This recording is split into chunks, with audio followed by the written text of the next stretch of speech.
in the shadow of Ravenwood Manor's crimson balcony. A scream pierces the Yorkshire night. Evelyn Ashford lies dead, a jewelled dagger in her heart, and Hercule Poirot, the master of deduction, steps into a web of secrets. A vengeful mother, a disgraced doctor, a fading actress, a desperate stockbroker, and a gambling aristocrat all hide motives as dark as the moors. A scrap of blue silk, faint scratches, and a locked dagger case hold the clues. Come Poirot's little grey cells unravel the truth before the killer strikes again. Murder, betrayal, and legacy collide in this chilling mystery. Chapter 1. The Invitation to Ravenwood Manor. The wind carried a sharp chill through the streets of London, rustling the russet leaves that clung stubbornly to the trees in Berkeley Square. Hercule Poirot, the diminutive Belgian detective with a moustache as precise as his deductive mind, sat in his impeccably ordered apartment, a cup of tisane steaming beside him. His gloved fingers traced the edges of an embossed invitation, its cream vellum heavy with the scent of lavender. The missive, penned in an elegant hand, bore the crest of Ravenwood Manor and the signature of Lady Beatrice Ashford, widow of the late industrialist Sir Reginald Ashford. It requested Poirot's presence for a weekend gathering in Yorkshire, hinting at a matter of delicate urgency that required his unparalleled discretion. No further details were provided, but the vagueness piqued Poirot's curiosity, for he knew that such reticence often cloaked a deeper intrigue. "Mon ami, what do you make of this?" Poirot asked, passing the invitation to Captain Arthur Hastings, who lounged in an armchair, his face bright with the prospect of an adventure. Hastings, ever the loyal companion, scanned the note with enthusiasm. "Sounds like a jolly weekend in the country, Poirot. A grand manor, fine company, perhaps a touch of mystery to spice things up." Poirot's green eyes twinkled with amusement. "The spice, Hastings. It is not in the company, but in what they conceal. Lady Beatrice does not summon Hercule Poirot for mere pleasantries. No, there is a puzzle here, and I shall uncover it." The journey to Ravenwood Manor was a study in contrasts. The train's rhythmic clatter through rolling hills gave way to a hired car that wound along narrow lanes, where mist curled like ghostly fingers over the Yorkshire moors. The manor itself emerged from the fog, a Gothic edifice of weathered stone, its crimson-hued balcony jutting boldly over the landscape like a bloodied lip. Poirot noted the manor's isolation. No neighbouring estates, no village within miles, a setting ripe for secrets. Upon arrival, Poirot and Hastings were ushered into a grand hall, adorned with tapestries and portraits of stern-faced Ashfords. Lady Beatrice, a regal woman in her 60s, greeted them with a smile that did not quite reach her eyes. Her silver hair was swept into an elegant chignon, and her black silk gown spoke of mourning, though Sir Reginald had passed years prior. "Monsieur Poirot," she said, her voice low and measured, "your presence honours us. I trust you will find Ravenwood illuminating." The other guests soon assembled in the drawing-room for pre-dinner drinks, each a distinct thread in the tapestry of the weekend.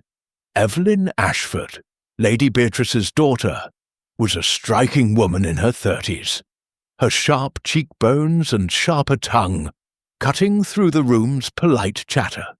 She eyed Poirot with a mix of curiosity and disdain, as if sizing up an adversary. Dr. Malcolm Vance, a physician with a gaunt face and guarded demeanour, spoke little, his fingers twitching around his glass.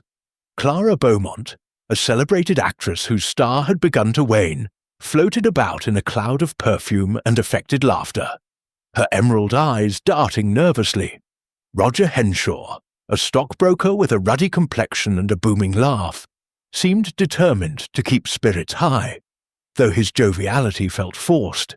Viscount Lionel Grey, A lean aristocrat with a gambler's restless energy lounged against the mantelpiece, his smile too polished to be trusted. Dinner was a lavish affair. Roast pheasant, crystal goblets, and candlelight casting long shadows across the mahogany table. Yet the air was thick with tension. Evelyn's barbed remarks about her mother's sentimental attachment to the manor drew a tight-lipped frown from Lady Beatrice. Dr. Vance deflected questions about his practice with curt replies, while Clara's attempts at charm fell flat under Evelyn's scornful gaze. Roger's anecdotes about the stock market grew increasingly strained, and Viscount Grey's cryptic comments about debts of honour hung heavily in the silence. Poirot, ever observant, noted the undercurrents of resentment, the glances exchanged like coded messages. "The little grey cells, they are alert," he murmured to Hastings, who was too engrossed in his claret to notice. As the party retired to the drawing-room for coffee, a blood-curdling scream rent the night. The guests froze, glasses clinking in trembling hands. Poirot, with a swiftness belying his fastidious demeanour, led the charge to the crimson balcony. Its doors flung wide to the chilly air. There, sprawled on the cold stone, lay Evelyn Ashford, her eyes wide with lifeless shock. A jewelled dagger, its hilt gleaming with emeralds, protruded from her chest, blood pooling beneath her like a crimson tide. The guests gasped, some turning away, others staring in morbid fascination. Poirot knelt beside the body, his gloved hand hovering over the scene. "Mon Dieu," he whispered, "the drama! It has begun." Chapter 2. The Scene of the Crime. The crimson balcony of Ravenwood Manor, bathed in the pallid glow of a harvest moon, seemed to hold its breath as Hercule Poirot surveyed the grim tableau before him. The body of Evelyn Ashford lay sprawled across the polished stone, her silk gown fanning out like a dark halo, the emerald-encrusted dagger glinting malevolently in her chest. The air was sharp with the scent of dew and blood, and the distant hoot of an owl underscored the eerie silence that had descended upon the gathered guests. Captain Hastings, his face pale, hovered at Poirot's elbow, while the others, Lady Beatrice, Dr. Malcolm Vance, Clara Beaumont, Roger Henshaw, and Viscount Lionel Grey, stood in a semicircle, their expressions a kaleidoscope of shock, fear, and something less definable. Poirot, his small frame taut with purpose, adjusted his pince-nez and knelt beside the body, careful not to disturb the scene. His gloved fingers traced the air above Evelyn's form, noting the angle of the dagger, which had pierced her heart with surgical precision. "Observe, Hastings," he said, his voice low and measured. "The wound is clean, the blade driven with force and intent. This is no accident, nor the work of a hesitant hand." Hastings, swallowing hard, nodded, his eyes darting to the guests who shifted uncomfortably under the detective's scrutiny. The balcony itself was a study in contrasts. Its crimson tiles, meticulously maintained, bore no footprints despite the dew that glistened on the surface. The railing, a sturdy iron affair rising 12 feet to deter any notion of a fall, was unmarred by scratches or signs of struggle. Poirot's gaze lingered on a single anomaly, a scrap of deep blue silk, no larger than a postage stamp, caught on a jagged edge of the railing's base. He plucked it with a handkerchief, holding it to the moonlight. "Curieux," he murmured. "This silk, it does not belong to the victim's attire. Her gown is of black velvet. From whence does this come?" Lady Beatrice, her face ashen beneath her powdered composure, stepped forward, her voice trembling. "Monsieur Poirot, this is unthinkable, my daughter. Who could have done such a thing?" Her hands twisted a lace handkerchief, but her eyes, Poirot noted, were dry. He inclined his head courteously. "Madame, the little grey cells, they will find the truth. But first we must establish the facts. Where were you when this tragedy occurred?" "I was in my private sitting room," Lady Beatrice replied, her tone firm despite her evident distress. I retired after dinner to write letters. I heard nothing until the scream." Poirot nodded, his expression unreadable, and turned to Dr. Vance, whose gaunt features seemed carved from stone. "And you, Doctor? Your whereabouts?" Vance's fingers tightened around his spectacles. "I was in the library, searching for a volume on medicinal herbs. I, too, heard the scream and came at once." His voice was steady, but his eyes flicked toward the balcony's edge, a gesture Poirot filed away for later consideration. Clara Beaumont, her theatrical poise faltering, clutched her shawl. A cream-coloured affair, Poirot noted, not blue. I was in my suite, rehearsing lines for my next role. The walls are thick. I heard nothing until the commotion drew me out. Her voice wavered, and she dabbed at her eyes with a dramatic flourish that seemed more performative than genuine. Roger Henshaw, his ruddy face glistening with sweat, mopped his brow with a handkerchief. I was in the garden, having a smoke. The night was fine, and I needed air after that heavy dinner. I saw no one, heard nothing until the scream." His jovial demeanour had vanished, replaced by a nervous energy that made his hands tremble. Viscount Grey, leaning against the balcony's doorframe with an air of studied nonchalance, offered a thin smile. "I was strolling the grounds, admiring the stars. The moors have a certain charm by night. I returned just as the scream echoed." His polished tone contrasted with the dishevelled state of his cravat, a detail Poirot's keen eyes did not miss. Hastings, ever eager to contribute, ventured a theory. "Poirot, could it have been a burglar? The dagger? It's valuable, isn't it? Perhaps someone broke in, and Evelyn caught them in the act." Poirot's moustache twitched, a silent rebuke to his friend's enthusiasm. "No, Hastings. A burglar does not strike with a family heirloom, nor leave it behind. This dagger, it is from the drawing-room's display case. No. It speaks of familiarity, of access. This is a crime of the heart, not of opportunity." Poirot rose, brushing imaginary dust from his immaculate suit, and addressed the group.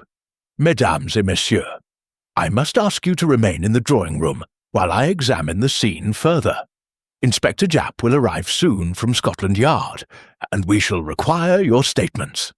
The guests murmured their assent, retreating indoors with varying degrees of reluctance. Lady Beatrice lingered a moment, her gaze fixed on her daughter's body, but Poirot detected a flicker of something, resolve perhaps, beneath her grief. Alone with Hastings, Poirot circled the balcony, his steps deliberate. He examined the dagger's hilt, its emeralds catching the moonlight like frozen tears. "This weapon," he said, "it is an Ashford heirloom, kept under lock and key. Yet the case in the drawing-room shows no signs of tampering. Someone with intimate knowledge of this house retrieved it." He paused, his eyes narrowing. "And this silk, its presence is no accident. It is a clue, Hastings, but whether it accuses or misleads, that is the question." Hastings, peering over the railing into the darkened garden below, frowned. "No way anyone could have climbed up here, Poirot. The drop's too steep, and there's no ladder or trellis. Whoever did this was already in the house." Poirot nodded, his mind already sifting through possibilities. "Précisément. The circle, it is small, and within it lies our culprit." Poirot's attention returned to the balcony's surface. He crouched low, his magnifying glass glinting as he studied the stone. A faint smudge, barely visible, caught his eye near the body's outstretched hand. A trace of powder, perhaps cosmetic or medicinal. He scraped a sample into a small envelope, his movements precise. "This, too, shall speak to us," he said, tucking the envelope into his pocket. "Every detail. It has a voice, if one listens." As the first stars pierced the sky, Poirot stood, his silhouette stark against the crimson tiles. The manor loomed behind him, its windows glowing like watchful eyes. "The scene, it is set," he said softly, almost to himself. The players, they are known. Now, Hastings, we must unravel the motives that bind them to this tragedy. The little grey cells, they are already at work. The distant rumble of a car announced Inspector Japp's arrival, his brisk footsteps soon echoing up the manor's stairs. Poirot turned to meet him, his expression serene but resolute. "The game, it has begun," he said, leading Hastings back into the house, where the guests waited, their secrets coiled like serpents in the shadows. Chapter 3. The tangled web of motives. The morning sun cast a feeble light through the mullioned windows of Ravenwood Manor's drawing-room, its golden rays doing little to dispel the chill that lingered after Evelyn Ashford's murder. Hercule Poirot, impeccably dressed despite the early hour, stood before the assembled guests, his hands clasped behind his back, his moustache a perfect crescent above his pursed lips. The air was thick with unease, the ticking of the grandfather clock punctuating the silence like a metronome of dread. Captain Hastings, seated near the fireplace, scribbled notes in his pocketbook, his brow furrowed with earnest concentration. Inspector Japp, newly arrived from Scotland Yard, leaned against the mantel, his weathered face set in a scowl as he awaited Poirot's lead. "Mesdames et messieurs," Poirot began, his voice clear and deliberate. "The death of Mademoiselle Evelyn was no random act. To find the truth, we must uncover the reasons why someone wished her gone. Each of you, I suspect, had cause to resent her. Let us speak plainly, for the little grey cells, they thrive on candour." Lady Beatrice, seated in a high-backed chair, stiffened, her black morning gown stark against her pallor. "Monsieur Poirot, this is a grievous time. To suggest we harboured ill will toward my daughter is unseemly." Her tone was sharp, but Poirot's keen eyes caught the faint tremor in her hands, betraying more than her words. "Madame," Poirot replied, his tone courteous yet unyielding, "grief does not erase truth. Let us begin with you. What was your daughter's intention for Ravenwood Manor?" He gestured toward the room's opulent furnishings, the ancestral portraits glaring down from the walls. Lady Beatrice hesitated, her lips tightening. "Evelyn wished to sell the estate," she admitted, her voice low. "She believed it a burden, too costly to maintain. I disagreed. This manor is the Ashford legacy, all that remains of my late husband's vision. Evelyn's plan would have left me without a home."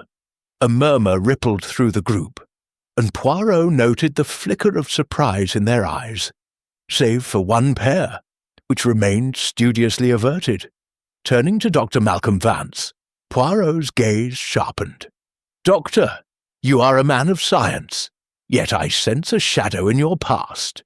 What was your connection to Mademoiselle Evelyn?" Vance, his gaunt face impassive, adjusted his spectacles with deliberate care. "We had a professional disagreement," he said curtly. "Evelyn questioned my methods, threatened to report me to the medical board. She had influence, and no qualms about using it." His voice held a bitter edge, and Poirot's mind catalogued the admission. A threat to a man's livelihood, a potent motive. Clara Beaumont, her auburn hair catching the light, tossed her head with a brittle laugh. "Oh, Evelyn was cruel to everyone, wasn't she? She mocked my career, called me a fading star clinging to past glories, as if she had any right to judge." Her indignation rang hollow, and Poirot observed the nervous flutter of her hands, the way her eyes darted toward the balcony doors. Roger Henshaw, mopping his brow with a handkerchief, shifted in his seat. "Look here, Poirot, I'll be straight with you. Evelyn lent me money for an investment, a venture that went south. She was hounding me to repay her, threatening to ruin my reputation in the city. I didn't like her much, but murder, that's not my style." His jovial facade cracked, revealing a man under strain, and Poirot noted the sweat beading on his temple despite the cool room. Viscount Lionel Grey, lounging with an air of aristocratic ease, met Poirot's gaze with a faint smirk. "Evelyn and I had a misunderstanding," he said, his voice smooth as polished marble. "She fancied herself in love with me, briefly. When I made it clear I wasn't the marrying sort, she took it badly. Called me a fortune hunter, among other things." He shrugged, but Poirot saw the tension in his jaw, the flicker of resentment in his pale eyes. "Merci," Poirot said, pacing slowly before the group, his polished shoes clicking on the parquet floor.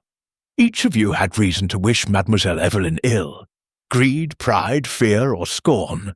But resentment alone does not wield a dagger. We must look deeper." He turned to Japp. "Inspector, have you verified their alibis?" Japp grunted, flipping open his notebook. "Working on it, Poirot.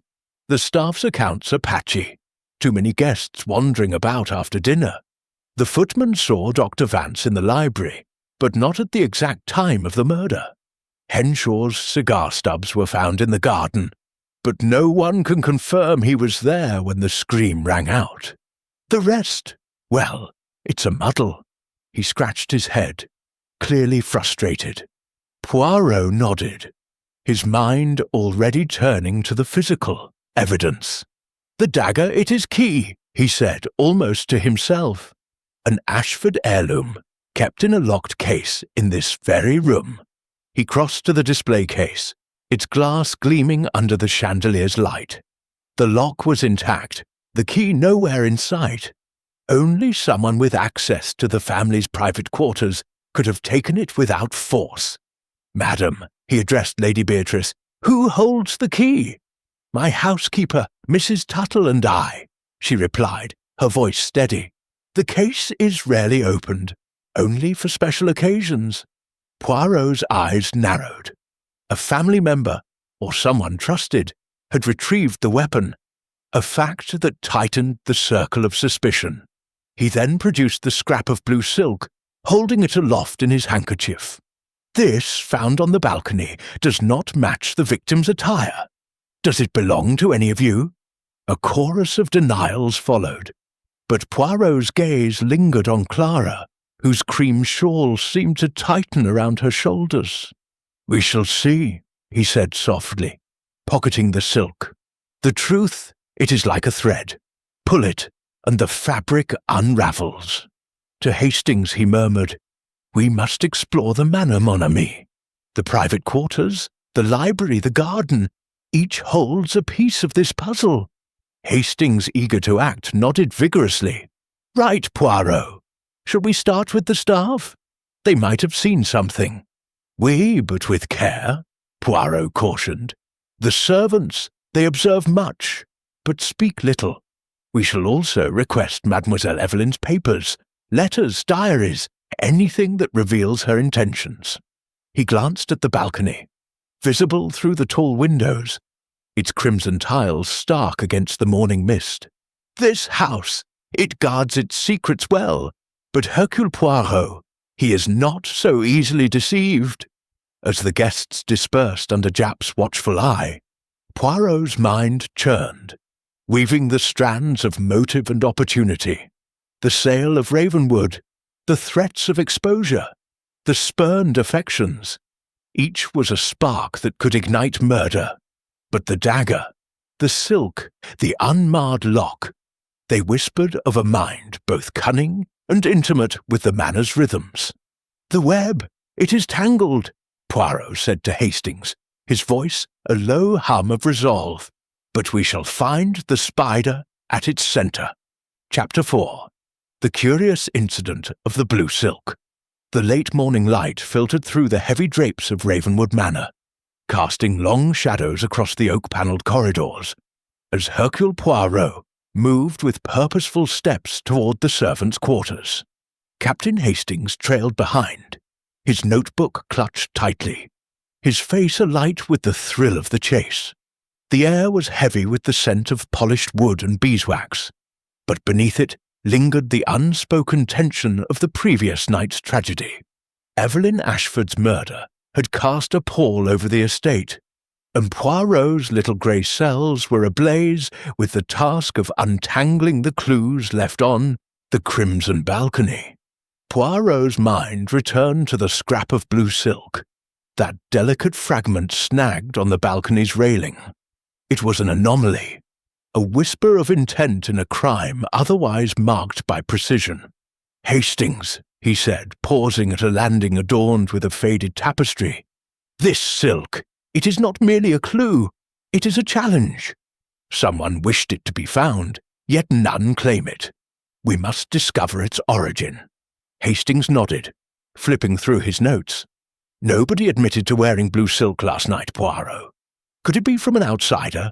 Someone not among the guests?" Poirot's moustache twitched with disapproval. "Non, mon ami. The dagger, the locked case, the intimacy of the act, these point to someone within this circle. The silk, it is either a truth or a deception. We shall see." Their first stop was the housekeeper's parlour, a modest room where Mrs. Tuttle, a stout woman with a face like weathered granite, sat mending linens. Her eyes, sharp despite her age, met Poirot's with a mixture of deference and wariness. "Monsieur Poirot," she said, setting aside her needle, "this is a dark day for Ravenwood. Miss Evelyn was difficult, but to die so cruelly." Her voice trailed off, and Poirot noted the genuine sorrow in her tone. "Madame Tuttle," Poirot began, his voice smooth as velvet, "you are the guardian of this house's secrets. Tell me, have you seen a garment of blue silk among the guests' belongings? A shawl, perhaps, or a scarf?" He produced the scrap still wrapped in his handkerchief, and held it before her. Mrs. Tuttle peered at it, her brow furrowing. "No, sir, I've not seen such a thing. The guests' attire last night was all golds, creams, blacks. Nothing blue like this, but—" She hesitated, glancing at the door. "A few days ago, I saw a blue shawl in Miss Beaumont's room when I delivered fresh towels. She said it was a gift, but I didn't see it again after that." Poirot's eyes gleamed. "A gift, you say? Most interesting. And where is this shawl now?" Mrs. Tuttle shook her head. "I couldn't say, sir. Miss Beaumont's maid might know more." Poirot thanked her, his mind already racing. Clara Beaumont, the actress with the brittle laugh, had denied owning blue silk. The discrepancy was a thread to pull. With Hastings in tow, Poirot ascended to the guest wing, navigating the labyrinthine corridors to Clara's suite. The door was ajar, and Clara, draped in a silk robe, was applying rouge before a mirror. She started at their entrance, her smile faltering. "Monsieur Poirot, Captain Hastings, what a surprise! To what do I owe this visit?" Poirot wasted no time. "Mademoiselle Beaumont, a matter of the blue silk." He held up the scrap, watching her reaction. Clara's eyes widened briefly before she recovered, her laugh a touch too bright. "Blue silk? I told you, I wore no such thing last night. My shawl was cream, as you saw." Her fingers toyed with a pearl necklace, betraying her unease. "Yet," Poirot said, stepping closer, "the housekeeper recalls a blue shawl in your possession. A gift, she said. Where is it now?" Clara's composure wavered, her gaze darting to her wardrobe. I don't know. I misplaced things. It might have been lost." Her voice was too airy, and Poirot's instincts sharpened. With a polite nod, he approached the wardrobe, ignoring Clara's protests. His deft fingers explored its contents, pushing aside gowns and furs until he found a hidden panel at the back. A gentle press revealed a compartment, and within it lay a blue silk shawl, its edge torn in a manner that matched the balcony's fragment. Poirot held it aloft, his expression inscrutable. "Mademoiselle, this is no coincidence. The tear, it is identical. Explain." Clara's face flushed, her theatrical poise crumbling. "I swear I didn't wear it last night. It was a gift from an admirer, months ago. I forgot it was even there. Someone must have taken it, planted it to implicate me." Her voice rose, but Poirot's calm gaze silenced her. "Planted, you say? A bold claim. We shall verify it." Leaving Clara under Japp's supervision, Poirot and Hastings returned to the drawing-room, where Inspector Japp was interviewing the footman. Poirot's thoughts were interrupted by Hastings, who brandished a letter discovered in Evelyn's room. "Look at this, Poirot. It's from Evelyn to her solicitor, dated yesterday. She planned to disinherit Lady Beatrice unless she agreed to sell Ravenwood. That's motive, isn't it? Poirot scanned the letter, its curt tone revealing Evelyn's determination. Indeed, Hastings. This strengthens Lady Beatrice's position in our web. To lose her home and her legacy. It is a wound to the pride, none? He tucked the letter into his pocket, his mind weaving connections between the shawl and the letter. But the shawl? It is too convenient. If Mademoiselle Beaumont speaks true, someone placed it to mislead us. If not, she plays a dangerous game. He turned to Japp, who had joined them, his notebook bristling with scrawled details. Inspector, have the staff search the guest rooms for any other blue fabrics, and confirm the alibis. Every minute matters. Japp nodded, muttering about the blooming complexity of the case. Poirot, undeterred, paced the room, his eyes lingering on the display case where the dagger had rested. The shawl, the dagger, the letter, they are pieces of a mosaic, but who arranged them, and why? As the manor's clock chimed noon, Poirot stepped onto the crimson balcony once more, the scene of the crime now etched in his mind.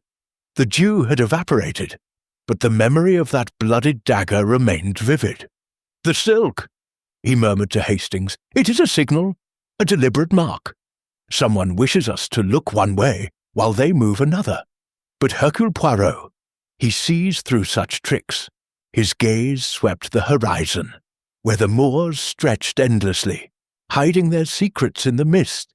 We must dig deeper, mon ami. The truth, it is close, but it wears a mask. Chapter 5. The Doctor's Secret.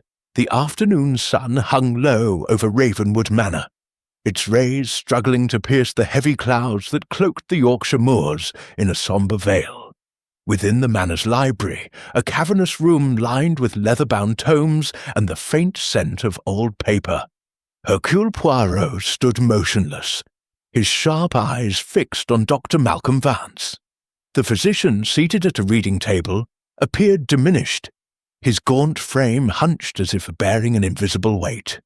Captain Hastings, ever the diligent shadow, hovered near a bookshelf, pretending to examine a volume while stealing glances at the scene.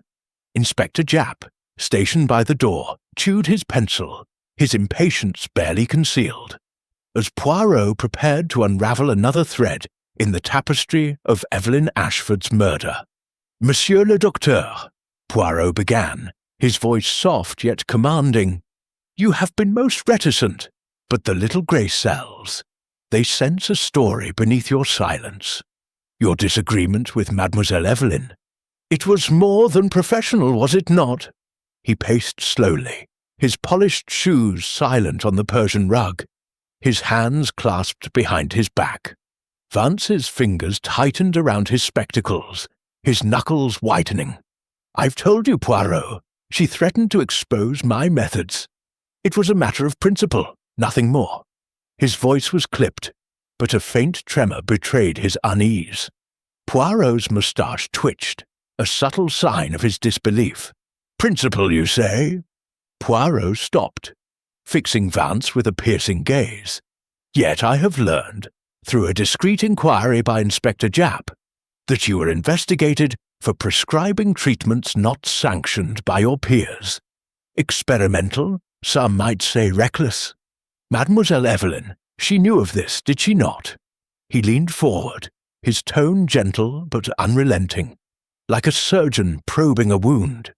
Vance's face paled, and he rose abruptly, his chair scraping against the floor. That's slander!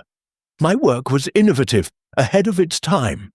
Evelyn had no right to meddle. She dug into my past, threatened to ruin me unless I supported her plan to sell Ravenwood.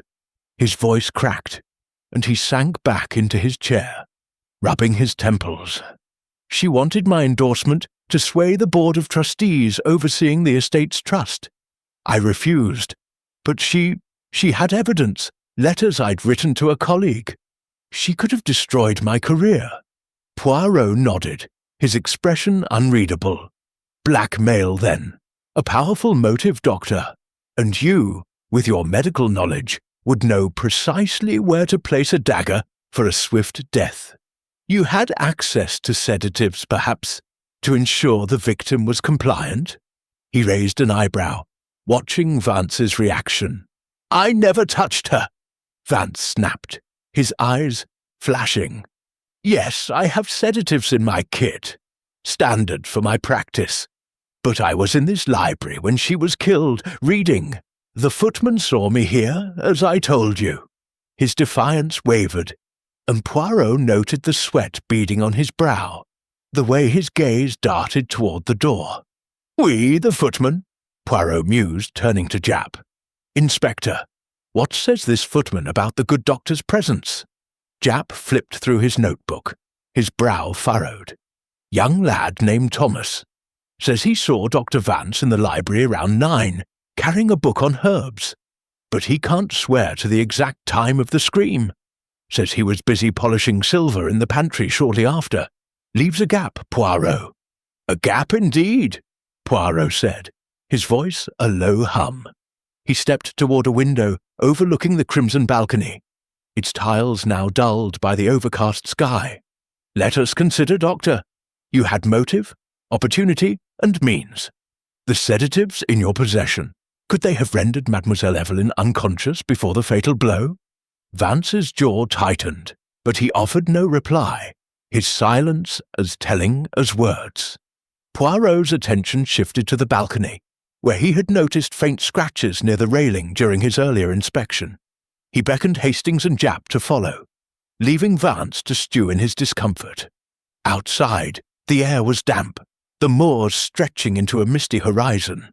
Poirot knelt by the railing, his magnifying glass glinting as he examined the scratches. Shallow, irregular marks, as if something heavy had been dragged across the stone. Regardez, Hastings, he said, pointing. These marks, they are not random.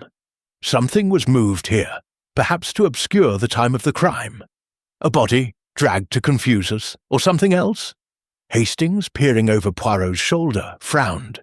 But who'd drag a body? And why? The dagger was left in her chest. Why not leave her where she fell? Poirot rose, brushing his gloves. Précisément, mon ami. The scratches suggest deliberation, a mind planning beyond the act itself. We must ask, what was hidden, and by whom? Returning to the library, Poirot addressed Vance once more. Doctor, you have access to the family's private quarters, no? The corridor near your room connects to Lady Beatrice's suite, where the dagger's key is kept. Vance's eyes widened, but he recovered quickly. I've never been in Lady Beatrice's rooms. I'm a guest, not a thief. His protest rang hollow, and Poirot filed it away, his mind turning to the broader picture. To Hastings he murmured, The doctor, he is a man cornered. But is he the hunter or the hunted? His sedatives, they could explain the lack of struggle. Yet his alibi, it holds just. We must look elsewhere to the others who weave this web. He glanced at Japp. Inspector, have the staff check Dr. Vance's medical bag. Discreetly. We seek vials, powders, anything that might sedate. Japp nodded, scribbling a note. Right, Poirot. I'll have Thomas and the maids keep an eye out. But this lot, everyone's got a reason to hate Evelyn. It's like picking a needle out of a haystack. Poirot smiled faintly. The needle, Inspector. It pricks only when you find it. And Hercule Poirot, he knows where to look. As they left the library, Poirot's thoughts churned. The scratches, the sedatives, Vance's guarded demeanour, they were pieces of a puzzle, each demanding its place. The doctor's secret was a potent motive, but the precision of the crime suggested a mind colder than Vance's nervous agitation implied. The truth, Hastings, Poirot said, pausing in the corridor. It hides in the shadows of these small details. The scratches, they speak of a plan, and the silk, it points to a deception. We are close, but the path, it twists. The manor's clock tolled, its sombre chime echoing through the halls. Poirot adjusted his tie, his resolve unshaken. We shall question the Viscount next, he declared, his charm It is a mask, and behind it lies a truth we must uncover. With the crimson balcony looming in his mind, Poirot led the way, the weight of the mystery settling ever deeper into his little grey cells. Chapter 6. The Viscount's Gambit. The late afternoon cast a golden pall over Ravenwood Manor, the moors beyond its windows shimmering with an ethereal glow that belied the darkness within. Hercule Poirot, his demeanour as polished as the silver candelabra on the drawing-room mantel, stood before Viscount Lionel Grey, whose languid posture in a velvet armchair suggested an ease that Poirot's keen eyes found suspect. Captain Hastings, perched on a nearby ottoman, scribbled furiously in his notebook, while Inspector Japp, arms crossed, leaned against the wall, his scepticism palpable. The air was thick with the scent of cigar smoke and the unspoken weight of Evelyn Ashford's murder. The crimson balcony, a silent witness beyond the tall windows. "Monsieur le Vicomte," Poirot began, his voice a precise blend of courtesy and steel, "you have painted yourself as a man of leisure. Yet I sense a restlessness beneath your charm. Your connection to Mademoiselle Evelyn. What was its true nature?" He tilted his head, his green eyes boring into Grey's, searching for the flicker of truth behind the aristocrat's polished facade. Grey's lips curved into a faint smirk, his fingers toying with a gold cufflink. "I told you, Poirot, it was a fleeting dalliance. Evelyn fancied herself enamoured, but I'm not one for entanglements. She took my rejection poorly, called me a parasite, among other choice words." He shrugged, but the tension in his shoulders betrayed a deeper unease. "Hardly a reason to kill her, wouldn't you say?" Poirot's moustache twitched, a silent signal of his disbelief. "Perhaps, monsieur, but the little grey cells, they whisper of debts and desperation. You are a man who enjoys the gaming tables, no? And Mademoiselle Evelyn, she refused you alone to settle these debts." He stepped closer, his voice lowering to a conspiratorial murmur. "A woman scorned, a fortune at stake. Such things can drive a man to extremes." Grey's smirk faltered, his eyes narrowing. "You've been talking to Henshaw, haven't you? That blabbermouth stockbroker." "Yes, I asked Evelyn for a loan. My luck at the tables has been uneven. She laughed in my face, said I'd squandered enough of her family's goodwill. But I didn't kill her over it." His tone was defiant, but Poirot noted the slight quiver in his hand, the way his gaze darted toward the balcony. Hastings, unable to contain himself, interjected. "Poirot, Roger mentioned Grey was in debt to half of London. If Evelyn humiliated him publicly, that's motive, isn't it?" Poirot raised a hand, silencing his friend with a gentle gesture. "Patience, Hastings. Motive, oui, but we seek proof. Monsieur Grey, your alibi. You claim a stroll under the stars. Yet your shoes, they are pristine, free of the garden's mud. How do you explain this?" Grey's composure wavered, his fingers tightening on the armrest. I kept to the paths. The gravel is dry even after rain." His explanation was smooth, but Poirot's eyes gleamed with scepticism. "Most curious," he said, pacing slowly before the fireplace. "The paths, they are indeed gravel, but the dew was heavy last night. A stroll would leave traces, no? Yet your attire suggests you never left the house." Before Grey could respond, Japp cleared his throat, holding up a crumpled betting slip. "Found this in your room, my lord, tucked in a coat pocket. Dated the day of the murder, from a bookmaker in York. Says you were there till 8, but the murder was closer to 10. Plenty of time to get back to Ravenwood and to the balcony." Japp's tone was accusatory, and Grey's face flushed, his aristocratic poise cracking. "I was in York, yes," Grey admitted, his voice tight. "But I returned late, as I said, for a walk. I didn't go near the balcony until the scream."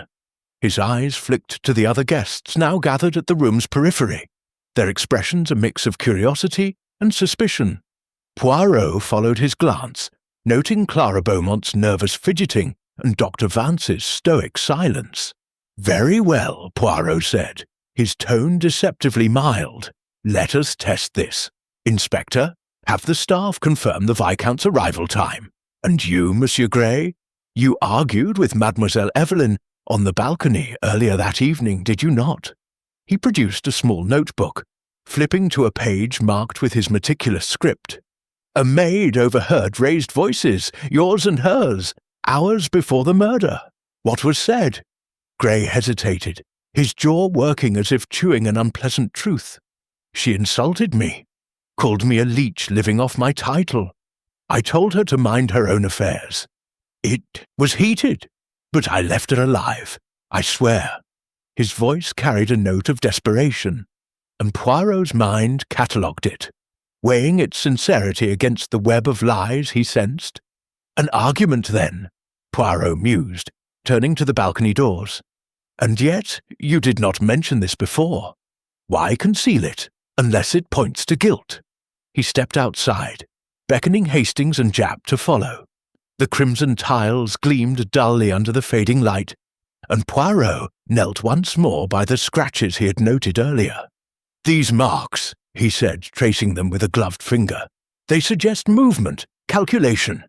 If you were on this balcony, Monsieur Gray, did you see anything moved? A chair, perhaps, or something heavier?" Gray, who had followed reluctantly, shook his head. "Nothing. I wasn't here when it happened." But Poirot's eyes lingered on the Viscount's polished shoes, their lack of wear a silent contradiction. "We shall see," he said softly, rising. "The truth, it is like a gambler's bluff. It holds only until the cards are shown." To Hastings he murmured, "The Viscount. He plays a dangerous game, but is he the mastermind or a pawn? His debts, his argument, they are threads, but not the whole tapestry." He turned to Japp.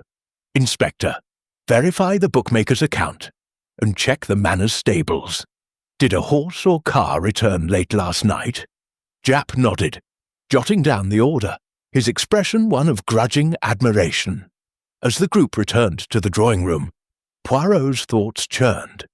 The scratches, the betting slip, Gray's evasive charm. They painted a picture of a man cornered, yet the crime's precision suggested a colder intellect.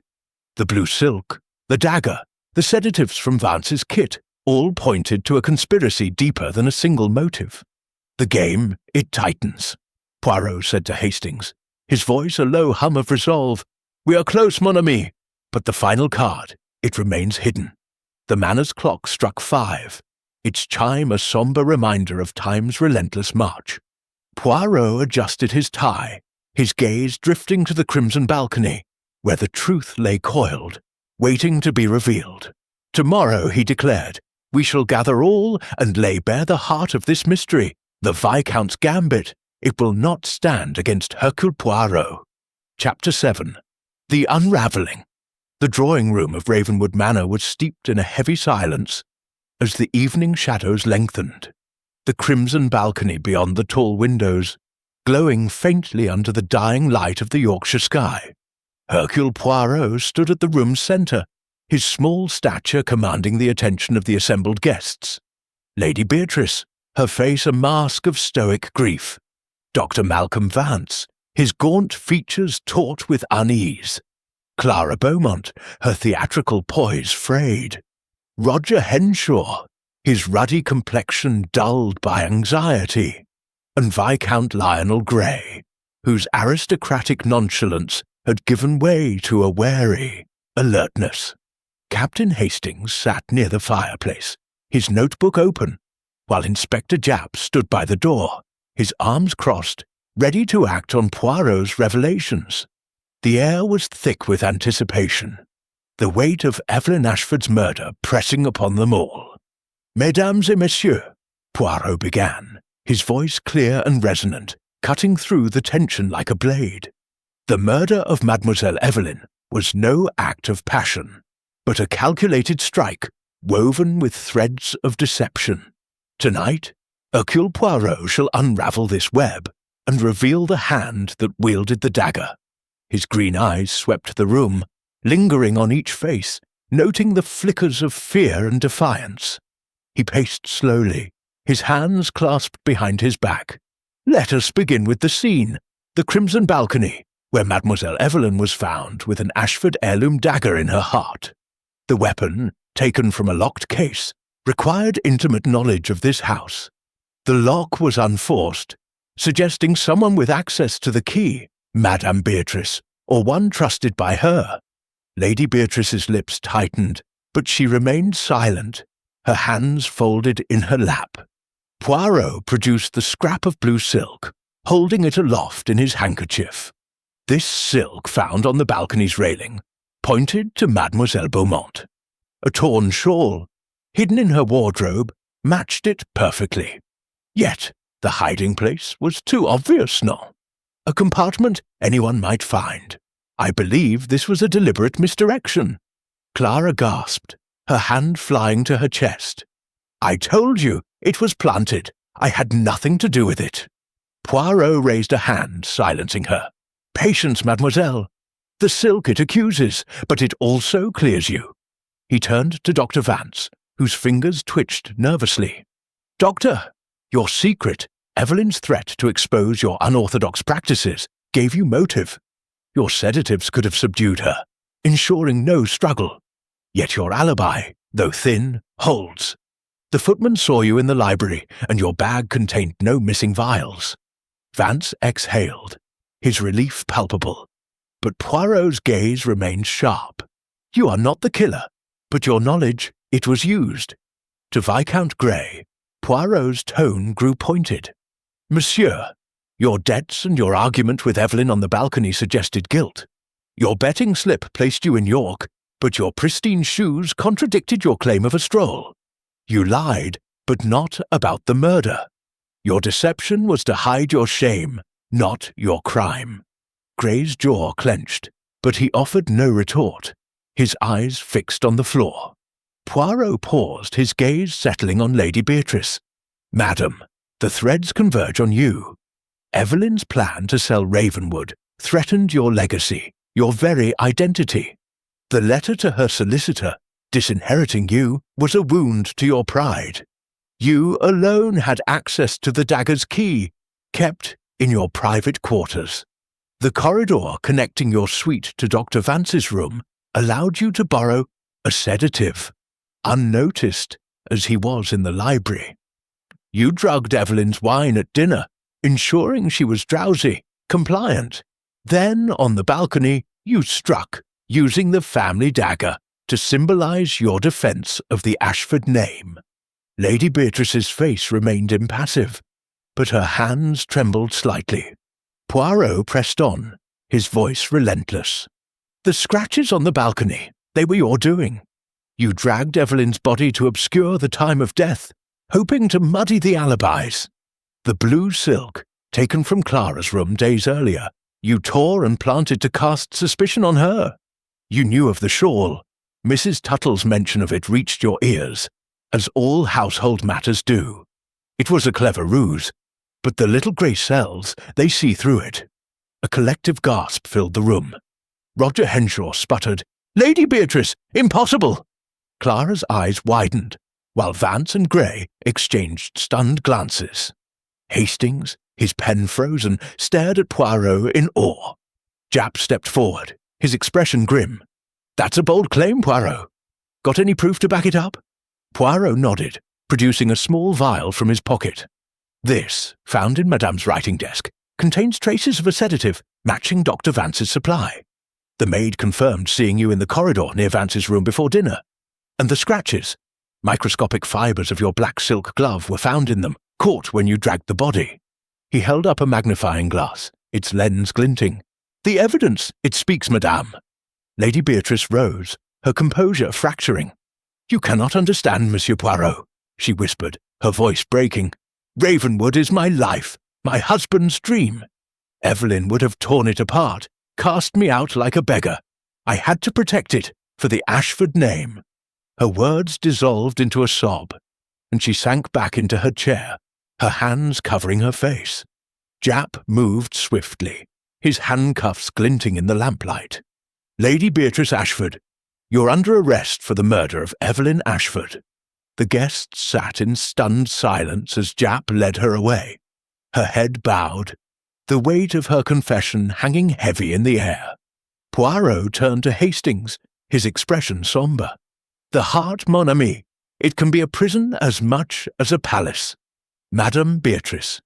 She killed to preserve her world, but in doing so, she destroyed it." He adjusted his tie, his gaze drifting to the balcony, where the crimson tiles seemed to pulse with the tragedy they had witnessed. As the guests dispersed, their whispers fading into the manor's halls, Poirot remained, his mind already turning to the next challenge. "The truth, it is revealed," he said softly, "but the cost, it is always heavy." With a final glance at the balcony, he stepped into the corridor, ready to leave Ravenwood's secrets behind. Chapter 8. The Crimson Legacy. The dawn broke over Ravenwood Manor with a reluctant light, as if the sun itself hesitated to illuminate the sorrow that clung to the ancient stones. The crimson balcony, now silent, stood sentinel over the Yorkshire moors, its tiles dulled by the morning mist. Hercule Poirot, his impeccable suit a stark contrast to the sombre mood, stood at the manor's grand entrance, his valise packed, his moustache as precise as ever. Captain Hastings, ever loyal, fumbled with his coat, casting a final glance at the towering edifice that had borne witness to such tragedy. Inspector Japp, his face etched with the weariness of a long night, coordinated the departure of Lady Beatrice Ashford, now in custody, her regal bearing diminished by the weight of her confession. "Mon ami," Poirot said, his voice low as he addressed Hastings, "the affair of the crimson balcony, it is concluded, yet the heart, it feels no triumph. The human soul, it builds empires of pride and destroys them in a single act." His green eyes lingered on the balcony, where Evelyn Ashford's life had ended and her mother's legacy had unravelled. Hastings, adjusting his hat, nodded solemnly. "It's a grim business, Poirot. Lady Beatrice, killing her own daughter to save this place. I can't fathom it." He shook his head, his usual enthusiasm tempered by the weight of the revelation. "And the others, Clara, Vance, Gray, Henshaw, they're all free to go, but they'll carry this with them." "We?" Poirot agreed, his gaze distant. Each played their part in the tapestry of suspicion, yet only one wove the fatal thread. The blue silk, the sedative, the scratches, they were the strokes of a desperate mind, masking betrayal as defense. He paused, his fingers brushing the brim of his hat. But the manor, it remains, a monument to ambition and loss. The guests, released from Japp's scrutiny, emerged from the manor like shadows dispersing. Clara Beaumont, her face pale beneath her makeup, clutched her shawl, cream, not blue, as she boarded a waiting car, her eyes avoiding the balcony. Dr. Malcolm Vance, his medical bag in hand, moved with the stiffness of a man relieved yet haunted. His secrets no longer a threat but a lingering shame. Roger Henshaw, his joviality extinguished, muttered farewells, his debts unresolved, but his name cleared. Viscount Lionel Grey, his smirk replaced by a grim line, tipped his hat to Poirot, a gesture of grudging respect, before vanishing into a chauffeured motor car. Japp approached, his notebook tucked away, his expression a mix of satisfaction and exhaustion. "Well, Poirot, you've done it again. Wrapped it up neat as a parcel. Though I'll admit, I didn't see Lady Beatrice for it till you laid it out. Those scratches, that vial. Sharp work, as always." He scratched his chin, a faint smile breaking through. "What's next for you? Another mystery calling?" Poirot's lips curved slightly, a rare glimpse of warmth. "The little grey cells, Inspector. They never rest. But for now, I return to London, to my tisane, and my, quiet. The world, it will provide another puzzle soon enough." He glanced at Hastings, who was already daydreaming of a cosy pub lunch. "And you, mon ami, you will join me for a meal, non? We shall toast to order and method." As their car pulled away from Ravenwood, the manor receded into the mist, its crimson balcony a fading scar against the stone. Poirot leaned back, his mind replaying the case. The dagger's gleam, the silk's whisper, the scratches' silent testimony. The crimson legacy, he murmured almost to himself. It is not the manner but the choices that stain it. Lady Beatrice, she sought to preserve, but in her act she lost all. Hastings, catching the words, looked puzzled. You sound almost poetic, Poirot. But you're right. It's a tragedy start to finish. Do you think Ravenwood will ever recover? Poirot's eyes twinkled, though his expression remained grave.